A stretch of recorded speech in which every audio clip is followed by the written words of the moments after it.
കരിമ്പനകളുടെ നാട്ടിലേക്കൊരു യാത്ര പോയാലോ?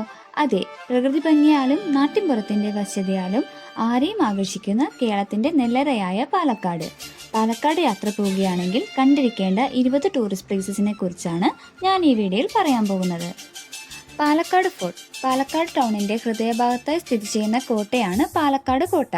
മൈസൂർ രാജാവായ ഹൈദരാലിയാണ് 1766 കോട്ട പണി കഴിപ്പിച്ചത്. കോട്ടയ്ക്കകത്ത് സന്ദർശകർക്ക് ഫീസോടു കൂടിയുള്ള പ്രവേശന അനുമതി ഉണ്ട്. ഇന്ത്യയിലെ ഏറ്റവും നന്നായി സംരക്ഷിക്കുന്ന കോട്ടകളിൽ ഒന്നാണ് പാലക്കാട് കോട്ട. കോട്ടയ്ക്കകത്ത് ഒരു ഗണപതി ക്ഷേത്രവും സ്ഥിതി ചെയ്യുന്നുണ്ട്. അങ്ങോട്ട് പോകുന്നവർക്ക് ടിക്കറ്റ് എടുക്കേണ്ട. കോട്ടയുടെ സമീപത്തായി ഒരു വലിയ മൈതാനവും ഉണ്ട്. ഒരു കാലത്ത് ടിപ്പു സുൽത്താന്റെ ആനകളും കുതിരകളും നിർത്തിയിരുന്നതായിരുന്നു ഈ മൈതാനത്ത്. കോട്ടയുടെ ഒരു വശത്തായി കുട്ടികൾക്കുള്ള പാർക്കും ഉണ്ട്. ആർക്കിയോളജി സർവേ ഓഫ് ഇന്ത്യയുടെ കൺട്രോളിലാണ് ഇപ്പോൾ ഈ കോട്ട. പോത്തുണ്ടി ഡാം. നെന്മാറ നെല്ലിയാമ്പതി പാതയിൽ നെന്മാറ ഗ്രാമപഞ്ചായത്തിലെ പോത്തുണ്ടിയിൽ നിർമ്മിച്ച മണ്ണ് കൊണ്ടുള്ള അണക്കെട്ടാണ് പോത്തുണ്ടി ഡാം. രാവിലെ 10 മുതൽ വൈകിട്ട് 6 വരെയാണ് പ്രവേശന സമയം. ഡാമിന് മുകളിൽ എത്തുമ്പോൾ നെല്ലിയാമ്പതി മലനിരകളുടെ ദൃശ്യഭംഗി അതിമനോഹരമാണ്. ഡാമിനുള്ളിൽ പാർക്കും ഉദ്യാനവും അഡ്വഞ്ചർ ആക്ടിവിറ്റീസും ഉണ്ട്. കൊല്ലങ്കോട്. നെല്ലിയാമ്പതി മലനിരകളുടെ താഴ്വരയിലുള്ള ഇന്ത്യയിലെ ഏറ്റവും സുന്ദരമായ 10 ഗ്രാമങ്ങളിലൊന്നാണ് കൊല്ലങ്കോട്. കഥകളി മാത്രം കണ്ടിട്ടുണ്ടാകുന്ന കേരളത്തിന്റെ പഴമയും തനിമയെയും ആർക്കു മുന്നിലും ഉയർത്തി നിർത്തുന്ന ഗ്രാമഭംഗി. പച്ചപ്പരവതാനി വിരിച്ച പോലുള്ള നെൽപ്പാടങ്ങളും കരിമ്പനകളും ഓലമേഞ്ഞ പുരകളും വേലിക്കെട്ടുകളും എല്ലാം തന്നെ കൊല്ലങ്കോട് ഗ്രാമത്തിന്റെ വശ്യഭംഗി നിറഞ്ഞു നിൽക്കുന്നവയാണ്. പ്രകൃതിയുടെ മാധുര്യം തങ്ങി നിൽക്കുന്ന ഈ ഗ്രാമം ജീവിതത്തിൽ ഒരിക്കലെങ്കിലും കണ്ടിരിക്കണം. Seetharkund view point and waterfall. ചരിത്രപരമായി പ്രാധാന്യമുള്ളതും പ്രകൃതിരമണീയമായ വിസ്മയമുണർത്തുന്ന സ്ഥലമാണ് നെല്ലിയാമ്പതിയിലെ സീതാർകുണ്ട്. 100 അടിയോളം ഉയരത്തിൽ പതിക്കുന്ന സീതാർകുണ്ട് വെള്ളച്ചാട്ടം ആരെയും ആകർഷിക്കുന്ന മനോഹര കാഴ്ചയാണ്. പ്രകൃതി ദൃശ്യങ്ങളാൽ മാത്രമല്ല, ഇതിഹാസമായ രാമായണത്തിനും സീതാകുണ്ടുമായി ബന്ധമുണ്ട്. വനവാസ കാലത്ത് ശ്രീരാമനും ലക്ഷ്മണനും സീതാദേവിയും ഇവിടെ വിശ്രമിച്ചു എന്നാണ് ഐതിഹ്യം. നെല്ലിയാമ്പതിയിലെ ഏറ്റവും മനോഹരമായ വ്യൂ പോയിന്റുകളിലൊന്നാണ് സീതാർകുണ്ട് വ്യൂ പോയിന്റ്. ചുറ്റുമുള്ള തേയില, കാപ്പി, ഏലം തോട്ടങ്ങളുടെ മനോഹരമായ കാഴ്ച ഇത് പ്രദാനം ചെയ്യുന്നു. വ്യൂ പോയിന്റിന് സമീപം ആസ്വദിക്കാൻ ധാരാളം വിനോദങ്ങളുണ്ട്. ട്രക്കിംഗ് റൂട്ടുകളും ഹൈക്കിംഗ് പാതകളും ഉണ്ട്. അതിമനോഹരമായ കാഴ്ചകളും ജൈവ വൈവിധ്യവും ചരിത്രപരമായ പ്രാധാന്യവും എല്ലാ സന്ദർശകരിലും സമ്പന്നമായ അനുഭവങ്ങൾ നൽകുമെന്നത് ഉറപ്പാണ്. നെല്ലിയാമ്പതി. പാലക്കാടിന്റെ സ്വകാര്യ അഹങ്കാരമാണ് നെല്ലിയാമ്പതി. പാവങ്ങളുടെ ഊട്ടി എന്നാണ് നെല്ലിയാമ്പതി അറിയപ്പെടുന്നത്. വന്യജീവി വൈവിധ്യത്താലും പ്രകൃതി ഭംഗിയാലും സമ്പന്നമായ നെല്ലിയാമ്പതി സഞ്ചാരികളുടെ പറുദീസയാണ്. പാലക്കാട് സമതലങ്ങളുടെ ചൂടിൽ നിന്ന് നെല്ലിയാമ്പതി മലനിരകളുടെ ദൃശ്യം നമുക്ക് കുളിർമയേകും. ഏകദേശം 10ഓളം ഹെയർപിൻ വളവുകൾ പിന്നിട്ടാണ് മുകളിലെത്താൻ കഴിയുന്നത്. മുകളിലേക്കുള്ള വഴിയിൽ ഇരുവശവും തോട്ടങ്ങളാണ്. മേഘങ്ങൾ ഓമനിക്കുന്ന നെല്ലിയാമ്പതി എന്ന വിശേഷണവും തീർത്തും അർത്ഥവത്താണ്.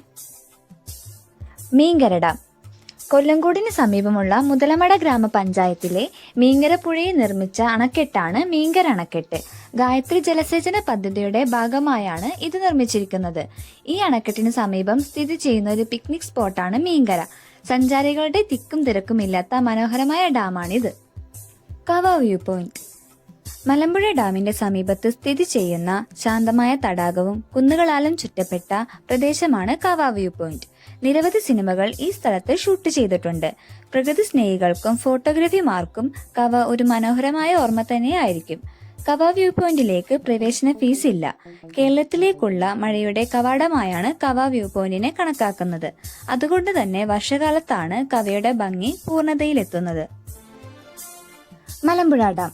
പാലക്കാട് ടൗണിൽ നിന്ന് 10 കിലോമീറ്റർ ദൂരെയായാണ് മലമ്പുഴ ഡാം സ്ഥിതി ചെയ്യുന്നത്. 1955 നിർമ്മിച്ചിരിക്കുന്ന ഈ ഡാം പാലക്കാടിലെ പ്രധാന വിനോദസഞ്ചാര കേന്ദ്രങ്ങളിൽ ഒന്നാണ്. ഡാമിനകത്ത് മനോഹരമായ ഉദ്യാനം, rock way, snake park, rock garden, aquarium എന്നിവയെല്ലാം ഉണ്ട്. മുതിർന്നവർക്ക് 30 രൂപയും കുട്ടികൾക്ക് 10 രൂപയുമാണ് പ്രവേശന ഫീ. ഡാമിനകത്ത് നൂർപാലത്തിന് സമീപം കാനായി കുഞ്ഞിരാമൻ തീർത്ത മലമ്പുഴ യക്ഷി എന്ന വലിയ ശില്പം സ്ഥിതി ചെയ്യുന്നു. Fantasy park. മലമ്പുഴ ഡാമിന്റെ സമീപത്തായാണ് ഫാന്റസി പാർക്ക് നിലകൊള്ളുന്നത്. കേരളത്തിലെ ആദ്യത്തെ അമ്യൂസ്മെന്റ് പാർക്ക് കൂടിയായ ഫാന്റസി പാർക്കിൽ എല്ലാ പ്രായത്തിലുള്ള ആളുകൾക്കും പ്രവേശന ഫീസോടു കൂടിയുള്ള അനുമതിയുണ്ട്. ഡ്രൈ റൈഡുകളും വാട്ടർ റൈഡുകളും ഇവിടെ ലഭ്യമാണ്. ധോണി വാട്ടർഫോൾ സംരക്ഷിത വനമേഖലക്കുള്ളിലായാണ് ധോണി വെള്ളച്ചാട്ടം സ്ഥിതി ചെയ്യുന്നത്. അടിവാരത്ത് നിന്ന് 3 കിലോമീറ്റർ മല കയറി വേണം വെള്ളച്ചാട്ടത്തിലെത്താൻ. മഞ്ഞു മൂടിയ മലനിരകളാൽ സ്വർഗീയമാണ് വെള്ളച്ചാട്ടം. പ്രകൃതിയെ അടുത്തനുഭവിക്കാൻ കഴിയുന്ന സ്ഥലം കൂടിയാണിത്. ആന, കടുവ, മാൻ തുടങ്ങിയ വന്യജീവികളാൽ സമ്പന്നമാണ് ഈ വനമേഖല. ജില്ലാ ഫോറസ്റ്റ് ഓഫീസറുടെ മുൻകൂർ അനുമതിയോടുകൂടി ഇവിടെ ട്രക്കിംഗ് സാധ്യമാണ്. പരിചയസമ്പന്നമായ ഒരു ഗൈഡിന്റെ നേതൃത്വത്തിലായിരിക്കും ട്രക്കിംഗ് ടീമിനെ നയിക്കുക. സന്ദർശിക്കാൻ ഏറ്റവും അനുയോജ്യമായ സമയം മൺസൂൺ സമയമാണ്. സൈലന്റ് വാലി നാഷണൽ പാർക്ക് പശ്ചിമഘട്ടത്തിൽ സ്ഥിതി ചെയ്യുന്ന ദേശീയോദ്യാനമാണ് സൈലന്റ് വാലി. പ്രാദേശികമായി ഇവിടുത്തെ വനങ്ങളെ സൈരന്ധ്രി വനം എന്ന് വിളിക്കുന്നു. സാധാരണ വനങ്ങളിൽ ചീവീടുകൾ സൃഷ്ടിക്കുന്ന ശബ്ദാന്തരീക്ഷം ഇവിടെ ഇല്ലാത്തത് കൊണ്ടാണ് ഇവിടം സൈലന്റ് വാലി അഥവാ നിശബ്ദ താഴ്വര എന്നറിയപ്പെടുന്നത്. എന്നിരുന്നാലും സൈരന്ധ്രി വനം എന്ന പേരിൽ നിന്നാണ് സൈലന്റ് വാലി വന്നതെന്നും വാദം നിലനിൽക്കുന്നുണ്ട്. ഒട്ടനവധി പക്ഷികളും വന്യജീവികളും പ്രാണികളും ശലഭങ്ങളും ഉരഗങ്ങളും എന്നിവേണ്ട തിരിച്ചറിഞ്ഞതും അറിയപ്പെടാത്തതുമായ സസ്യജാലങ്ങളും സൈലന്റ് വാലിയിൽ സമ്പന്നമാണ്. ഫോറസ്റ്റ് ഡിപ്പാർട്ട്മെന്റ് വാഹനത്തിൽ മാത്രമേ ഇവിടെ പ്രവേശിക്കുവാൻ സാധിക്കുകയുള്ളൂ. കിളിക്കുറിശി മംഗലം ലക്കിടി ഗ്രാമപഞ്ചായത്തിലെ ഒരു ചെറിയ ഗ്രാമമാണ് കിളിക്കുറിശി മംഗലം. ഗ്രാമത്തിലുള്ള പ്രശസ്തമായ ശ്രീ കിളിക്കുറിശി മഹാദേവ ക്ഷേത്രത്തിൽ നിന്നാണ് ഈ പേര് ലഭിച്ചത്. പുരാതനമായി ഈ ക്ഷേത്രം നിർമ്മിച്ചത് ശ്രീ ശുഗബ്രഹ്മർഷിയാണെന്നാണ് പുരാണം. മലയാളത്തിലെ പ്രശസ്ത സരസ കവിയും ഓട്ടംതുള്ളലിന്റെ ഉപജ്ഞാതാവുമായ കുഞ്ചൻ നമ്പ്യാരുടെ ജന്മസ്ഥലമാണ് കിളിക്കുറിശി മംഗലം. കുഞ്ചൻ നമ്പ്യാരുടെ ഓർമ്മയ്ക്കായി സ്ഥാപിച്ച കുഞ്ചൻ സ്മാരക വായനശാലയും ഇവിടെയുണ്ട്. കുഞ്ചൻ നമ്പ്യാർ ജനിച്ച കലക്കത്ത് ഭവനം ഇന്ന് കേരള സാംസ്കാരിക വകുപ്പിന്റെ കീഴിലാണ്. മയിലാടും പാറ കേരളത്തിലെ ഏക മയിൽ സംരക്ഷണ കേന്ദ്രമാണിത്. ചൂലന്നൂർ മയിൽ സങ്കേതം പ്രാദേശികമായി അറിയപ്പെടുന്നത് മയിലാടും പാറ എന്നാണ്. മയിലുകളെ കൂടാതെ അനേകം ഇനം പക്ഷികളെയും ഇവിടെ കാണാം. 100ഓളം വിവിധ ഇനം പക്ഷികളെ ഇവിടെ കണ്ടെത്തിയിട്ടുണ്ട്.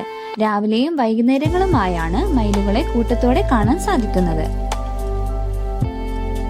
അട്ടപ്പാടി തമിഴ്നാടിന്റെയും കേരളത്തിന്റെയും അതിർത്തിയിലുള്ള സൈലന്റ് വാലി ഉൾപ്പെടുന്ന പ്രദേശമാണ് അട്ടപ്പാടി. പ്രകൃതിയോട് ഇണങ്ങി ജീവിക്കുന്ന ആദിവാസി ജനതയാണ് അട്ടപ്പാടിയിലുള്ളത്. കൃഷിയാണ് ഈ മേഖലയിലെ പ്രധാന വരുമാന മാർഗം. ഓരോ ഗോത്രവും ഉപയോഗിക്കുന്ന ഭാഷയും വ്യത്യസ്തമാണ്. ഇന്നും പുരാതനമായ ആചാരങ്ങളും വിശ്വാസങ്ങളും പിന്തുടർന്നു പോകുന്ന ഗോത്ര വിഭാഗമാണ് അട്ടപ്പാടിയിലെ ജനത. പറമ്പിക്കുളം ടൈഗർ റിസർവ് പ്രകൃതി സ്നേഹികൾക്ക് കണ്ണിനും മനസ്സിനും വിരുന്നൊരുക്കുന്നിടമാണ് പറമ്പിക്കുളം. കടുവ മാത്രമല്ല, പുള്ളിമാൻ, കേഴമാൻ, ആന, കാട്ടുപോത്ത് തുടങ്ങി അനവധി വന്യജീവികളുടെ വിഹാര കേന്ദ്രമാണ് ഇവിടം. അതിനപ്പുറം കാടിന്റെ വശ്യത എടുത്തു പറയേണ്ട ഒന്ന് തന്നെയാണ്. നിത്യഹരിത വനങ്ങളും ഇലപൊഴിയും കാടുകളും തേക്കും കൂട്ടവും നിറഞ്ഞു നിൽക്കുന്ന മനോഹര പ്രദേശം. ഏഷ്യയിലെ ഏറ്റവും വലിയ തേക്കുകളിലൊന്നായ കന്നിമാറ തേക്ക് സ്ഥിതി ചെയ്യുന്നത് പറമ്പിക്കുളത്താണ്. സംരക്ഷിത വനമേഖല എന്നതിലുപരി വിനോദസഞ്ചാരികളുടെ ഇഷ്ട ഇടം കൂടിയാണിത്. വരിക്കശ്ശേരി മന മലയാള സിനിമയുടെ തറവാട് എന്നാണ് മനിശ്ശേരി സ്ഥിതി ചെയ്യുന്ന വരിക്കശ്ശേരി മന അറിയപ്പെടുന്നത്. ഭാരതപ്പുഴയുടെ തീരത്താണ് ഈ മന സ്ഥിതി ചെയ്യുന്നത്. 300 വർഷം പഴക്കം ചെന്ന ഈ മന 6 ഏക്കറോളമുള്ള സ്ഥലത്താണ് സ്ഥിതി ചെയ്യുന്നത്. കേരള വാസ്തുശില്പവിദ്യ മനയിൽ എവിടെയും നമുക്ക് കാണാൻ സാധിക്കും. രാജകീയ പ്രൗഢിയാർന്ന 3 നിലകളോട് കൂടിയ 4 കെട്ടാണ് പ്രധാന ആകർഷണം. തീർത്ഥം എന്ന ചിത്രമാണ് ആദ്യമായി മനയിൽ ചിത്രീകരിച്ചത്. എന്നാൽ ദേവാസുരം സിനിമയിലെ മംഗലശ്ശേരി എന്ന തറവാടാണ് മനയെ സിനിമാ ലോകത്ത് പ്രശസ്തമാക്കിയത്. എല്ലാ ദിവസവും രാവിലെ 9 മുതൽ വൈകിട്ട് 5 വരെയാണ് പ്രവേശനം. കൽപ്പാത്തി പാലക്കാട് ജില്ലയിലെ ഒരു ഗ്രാമമാണ് കൽപ്പാത്തി. ഭാരതപ്പുഴയുടെ തീരത്ത് ബ്രാഹ്മണർ ഒരുമിച്ച് താമസിക്കുന്ന അഗ്രഹാരം ഉൾപ്പെടുന്ന പ്രദേശമാണിത്. ദക്ഷിണകാശി എന്നും കൽപ്പാത്തി അറിയപ്പെടുന്നു. ഇവിടെ തമിഴ് ബ്രാഹ്മണർ ആണ് കൂടുതലും താമസിക്കുന്നത്. പഴയ കൽപ്പാത്തി, പുതിയ കൽപ്പാത്തി എന്നിങ്ങനെ 2ആയി തരംതിരിച്ചിരിക്കുന്നു. ഇവിടുത്തെ രഥോത്സവം പ്രസിദ്ധമാണ്. മംഗലം ഡാം പശ്ചിമഘട്ടത്തിന്റെ മനോഹരമായ കാഴ്ചകൾ പ്രദാനം ചെയ്യുന്ന മംഗലം അണക്കെട്ട് പാലക്കാട് യാത്രയിൽ തീർച്ചയായും സന്ദർശിക്കേണ്ട സ്ഥലമാണ്. മംഗലം നദിയുടെ കൈവഴിയായ ചെറുകുന്നപ്പുഴയ്ക്ക് കുറുകെ നിർമ്മിച്ചിരിക്കുന്ന അണക്കെട്ടാണ് മംഗലം അണക്കെട്ട്. ഇവിടെ ബോട്ട് സവാരി നടത്തുവാനും സാധിക്കുന്നതാണ്. റായ്നെല്ലൂർ മല പറയിപ്പറ്റ പന്തരുകുലത്തിലെ നാറാണത്ത് ഭ്രാന്തനെ കുറിച്ച് കേൾക്കാത്ത മലയാളികൾ ഉണ്ടാവില്ല. മനുഷ്യബുദ്ധിക്കപ്പുറം നിന്ന് ചിന്തിക്കുമെങ്കിലും ഭ്രാന്തൻ എന്ന പേരിൽ തളയ്ക്കപ്പെട്ട നാറാണത്ത് ഭ്രാന്തന്റെ പേരിലാണ് ഈ സ്ഥലം അറിയപ്പെടുന്നത്. ഐതിഹ്യവും ചരിത്രവും ഒന്നുചേരുന്നിടമാണ് റായ്നെല്ലൂർ മല. നാറാണത്ത് ഭ്രാന്തന്റെ ഒരു പ്രതിമയും അതിനോടൊപ്പം ഒരു ദുർഗാദേവി ക്ഷേത്രവും ഇവിടെയുണ്ട്. ഇവിടെ വെച്ച് ദേവി നാറാണത്ത് ഭ്രാന്തന് ദർശനം നൽകി എന്നൊരു വിശ്വാസവും നിലനിൽക്കുന്നുണ്ട്. മാമ്പറ പീക്ക്. നെല്ലിയാമ്പതിൽ നിന്ന് ഏകദേശം 20 കിലോമീറ്റർ അകലെയാണ് മാമ്പറ കൊടുമുടി. ഇവിടേക്കുള്ള ട്രക്കിംഗ് പാലക്കാട് മലനിരകളുടെ മുഴുവൻ സൗന്ദര്യം പ്രദാനം ചെയ്യുന്നു. നെല്ലിയാമ്പതിയിലെ മനോഹരമായ വ്യൂ പോയിന്റുകളിൽ ഒന്നാണ് ഈ കൊടുമുടി. പൊള്ളാച്ചി, മേട്ടുപ്പാളയം എന്നിവിടങ്ങളിലെ ചില പട്ടണങ്ങളും ഇവിടെ നിന്നാൽ കാണാൻ സാധിക്കും. വന്യജീവികളാൽ സമ്പന്നമാണ് ഈ പ്രദേശം.